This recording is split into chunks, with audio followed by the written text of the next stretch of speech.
প্রিয় বাবা, কেমন আছো তুমি? নিশ্চয়ই ভালো। আর ভালো থাকবেই বা না কেন?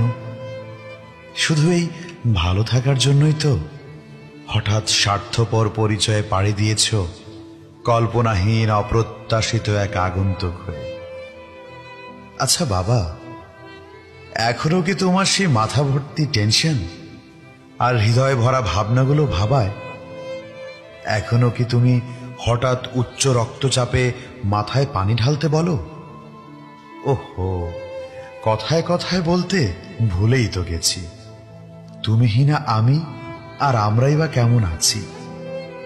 জানো বাবা, তোমাকে ছাড়া এখন আমরা দারুণ দারুণ আনন্দ আর আহ্লাদ দিন কাটাই। তোমাকে আর কখনো মনেই পড়ে না, কিন্তু Likey